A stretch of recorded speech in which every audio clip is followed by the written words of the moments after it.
आज हम आपसे बात करते हैं बहुत ही महत्वपूर्ण टॉपिक, जिसके लिए हम कहते हैं कॉर्पोरेट पर्सनालिटी। आज हम आपसे कॉर्पोरेट पर्सनालिटी या निगमित व्यक्तित्व के सिद्धांत की संकल्पना की बात करते हैं। निगमित व्यक्तित्व के सिद्धांत से मतलब है, आपने इंडियन पैनल कोड में जो आजकल भारतीय न्याय संहिता के नाम से प्रसिद्ध हो गया है, वह एक शब्द है पर्सन। पर्सन के अंतर्गत स्त्री या पुरुष या ट्रांसजेंडर को भी सम्मिलित कर लिया गया है। तो पर्सन अगर उस सापेक्ष में देखा जाए, कोई भी ऐसा व्यक्ति जो मुकदमा दायर कर सकता है, जिसके अधिकार, राइट, ड्यूटी होते हैं, ऑब्लिगेशंस होते हैं, लायबिलिटीज होती हैं, वो पर्सन कहलाता है। व्यक्ति से व्यक्तित्व का निर्माण, व्यक्ति शब्द से व्यक्तित्व का निर्माण होता है। पर्सन से पर्सनालिटी, विशेषण हो गया पर्सनालिटी मतलब। तो ये ऐसे ही वर्ड है कॉर्पोरेट पर्सनालिटी, निगमित व्यक्तित्व। निगमित व्यक्तित्व के सिद्धांत में इस डायग्राम के माध्यम से आप देखेंगे, पर्सन्स जो है वो दो तरीके के होते हैं। एक होता है नेचुरल पर्सन, प्राकृतिक व्यक्ति। दूसरा होता है ज्यूरिस्टिक पर्सन, वैधानिक व्यक्ति।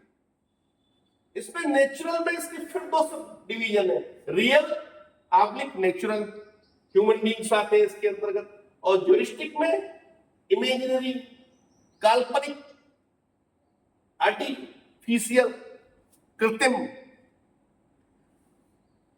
तो ह्यूमन बींग्स में मैं हूं, आप हैं, स्त्री पुरुष और उभयलिंगी। ज्यूरिस्टिक में, वैधानिक में इमेजिनरी और artificial.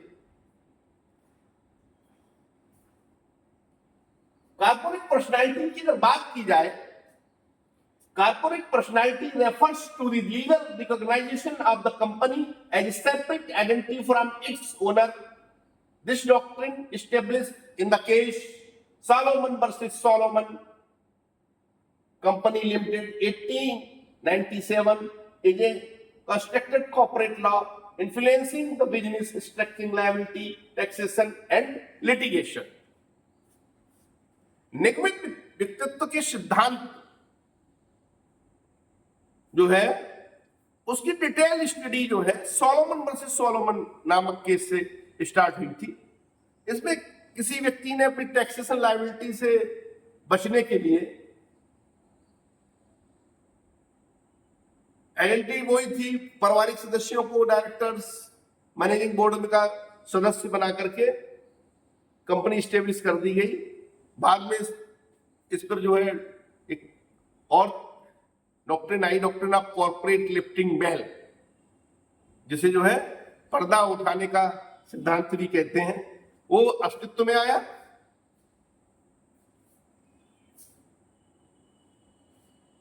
It is established that the corporate company has independent legal existence, distinct from its creator and the stockholder। जो सोलोमन वर्सेस सोलोमन का केस था, बड़ा चर्चित केस था, उसमें ही बेटा 1897 में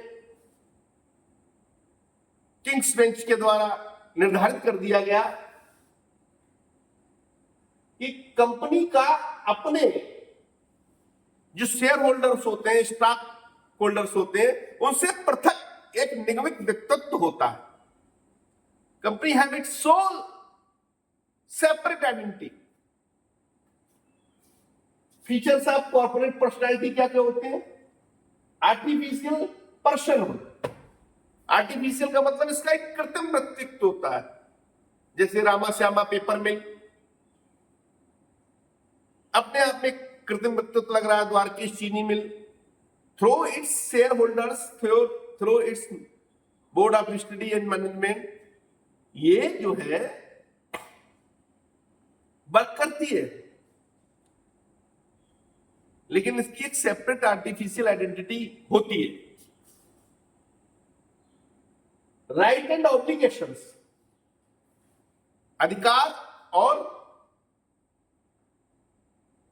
उत्तरदायित्व, कर्तव्य बोध, ये चीजें अस्तित्व में होती हैं।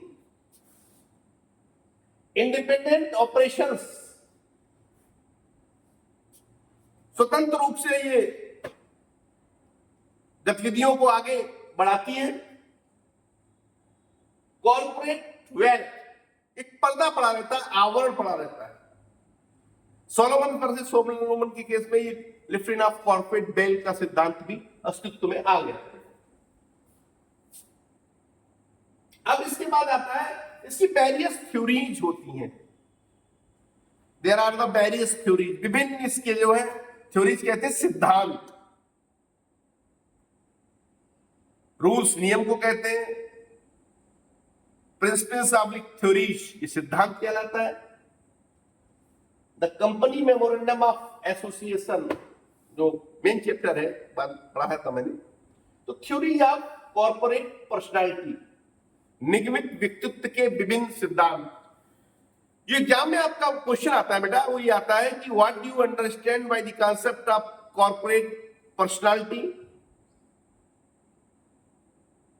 Explain your answer with the help of decided cases. एक क्वेश्चन आता है, ये लॉन्ग आंसर टाइप में चला जाता है। निगमित व्यक्तित्व के सिद्धांत की अवधारणा से आप क्या समझते हैं। और दूसरा बेटा क्वेश्चन शॉर्ट में आ जाता है कि what are the various theories regarding corporate personality in company law. तो ये थ्योरीज है। नंबर 1 है the principal theory of corporate personality, fiction theory. Fiction समझते हो, नाटकीय मोड़ लगे हुए, नेपथ्य में ड्रामे वाला।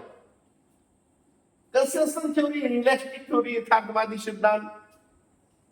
द पर्पस थ्योरी, उद्देश्यात्मक सिद्धांत। द सिंबॉलिक थ्योरी, जो है संकेतात्मक सिद्धांत। ये बड़ा famous, this is the famous, one of the famous leading case.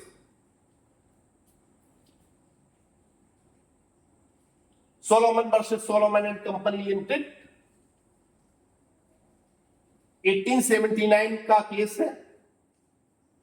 और इसमें जो है बताया गया कि कंपनी का एक जो है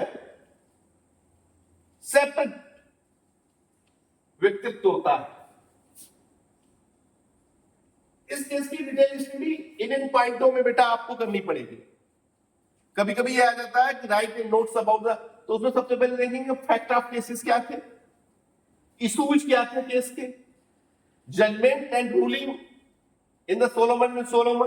किसी भी निर्णय को जो किसी भी माननीय न्यायालय द्वारा दिया जाता है, उसमें यह बिंदु बहुत ही महत्वपूर्ण होता है। व्हाट इज द जजमेंट, न्यायालय का उन बिंदुओं पर जो है वर्डिक्ट या निर्णय क्या था, कौन सी रूलिंग्स ले डाउन की गई उसमें, एक्सेप्शंस ऑफ द बेल, और फिर इसको कंक्लूजन में जाके आपको करना है। अब मैं आपको ये सोलोमन वर्सेस सोलोमन का पूरा केस, इसके फैक्ट्स आपको मैं बता रहा हूं।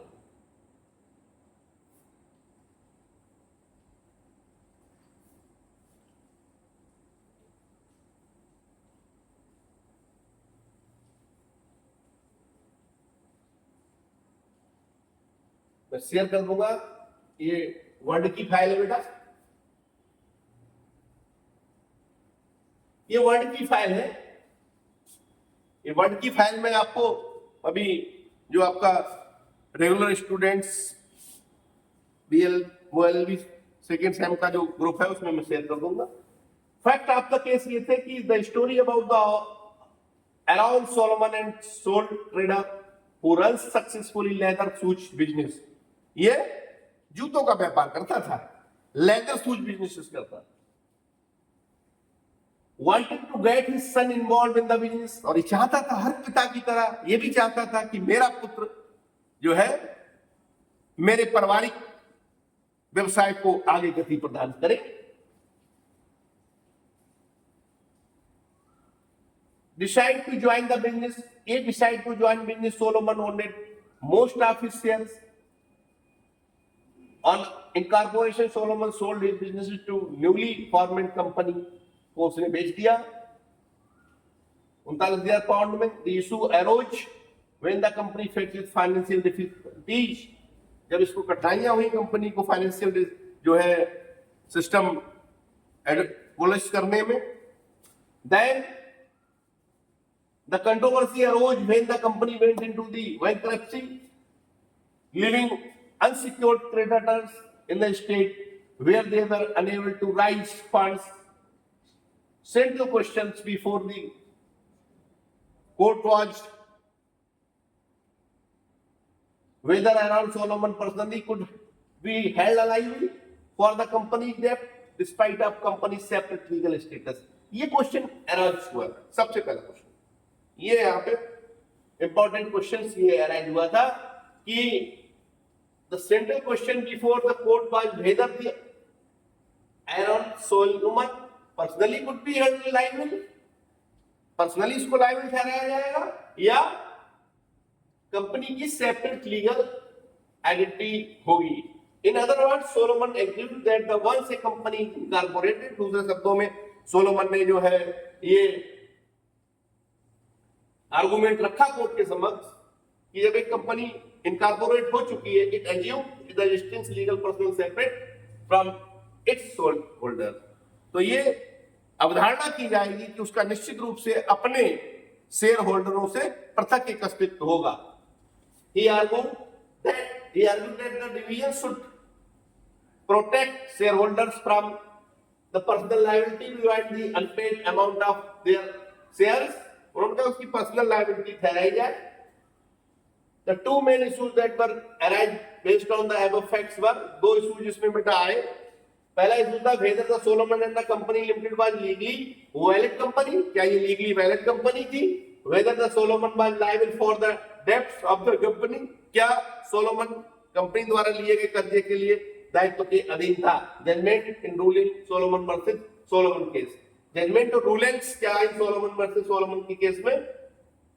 इन the Solomon versus Solomon case the House of Lord introduced anonymous judgment that inserted the principles of the company's separate legal identity, और जिसमें एक प्रिंसिपल सिद्धांत उभर के आया कि कंपनी की सेपरेट लीगल जो है आइडेंटिटी होती है, और लिफ्टिंग ऑफ कॉर्पोरेट बिल का जो सिद्धांत है वो भी इसमें निकल के आया।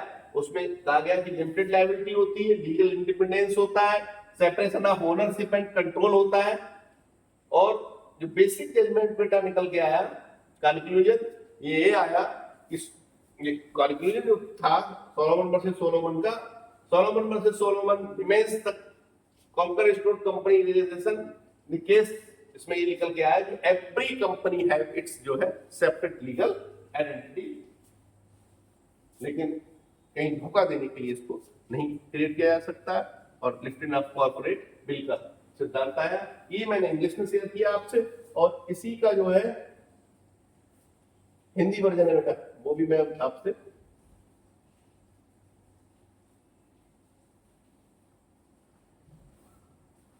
This is the English version, और इसका हिंदी वर्जन भी है। इस तरीके से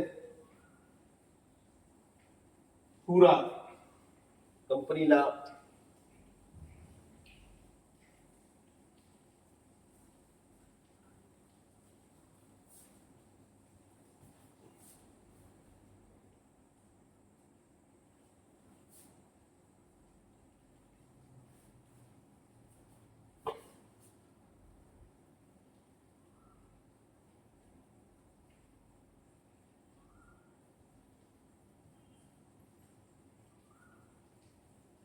motion of company,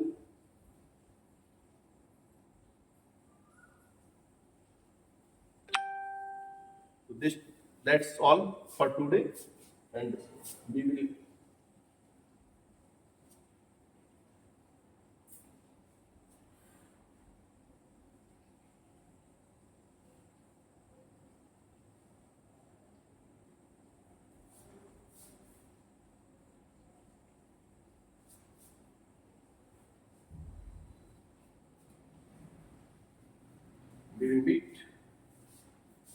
tomorrow. Thank you.